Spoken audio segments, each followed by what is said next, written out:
Think your money's safe in the bank? Well, here's the backstory you're not being told.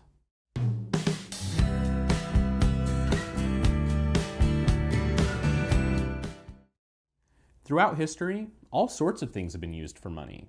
Tulip bulbs, seashells, precious stones, and most common of all, gold and silver.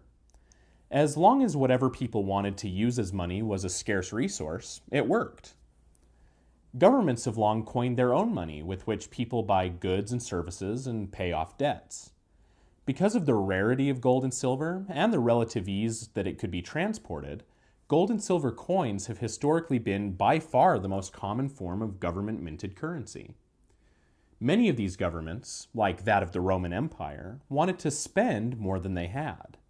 Since they couldn't just make gold coins whenever they wanted, they would clip the edges of coins that they had already made and use the clippings to make more coins while keeping the same face value. The value of the clipped coins wouldn't fall until people realized that they actually weighed less. This is why there are tiny ridges along the edges of many coins today, like this 1971 US dollar coin. When gold and silver were commonly used as money, inflation only occurred when people weighed the new coins, realized they were made of less gold and silver, and demanded more coins for their goods and services to make up the difference. This was after the government had already clipped the old coins, made new coins with the clippings, and spent both as if they had the same value as the original coin. Coin clipping was great for government and those who got the new money first before people realized it was worth less.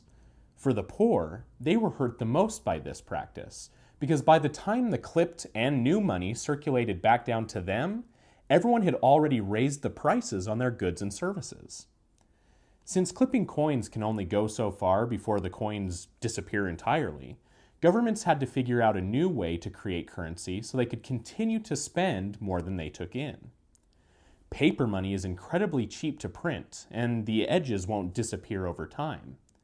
In fact, the $1 bill looks nearly identical today as it did 100 years ago, and yet it is worth much, much, much less. If I had taken this $1 silver certificate and hidden it under my mattress in 1957 when it was printed, and then today, 60 years later, tried to spend it, I would find that I could only buy about 15% of what I could have bought with it when it was first minted in 1957. This dollar has lost 85% of its purchasing power in just 60 years. And yet, this dollar looks nearly identical to a dollar printed today. That's a trick the Roman government could never master with coin clipping. People of some countries have had their wealth stolen at even faster rates. Imagine working your entire life and saving up $1 million, then having that money be worth just pennies a short time later. That's what recently happened in Zimbabwe, where the government started printing $100 trillion bills so that they could steal the value of their people's money faster and faster and continue to spend as they pleased. By 2015, $1 US could buy 35 quadrillion Zimbabwean dollars. Since governments are addicted to spending far more than they could possibly pay for in tax revenue, they have figured out that the easiest way to pay for all their spending is to simply print more money. Since the US dollar, the British pound, the Chinese yen, and all other major currencies are no longer backed by gold or silver, there is nothing limiting governments all over the world from printing as much money as they want. And the more they print, the less purchasing power that money has. It's like coin clipping on steroids.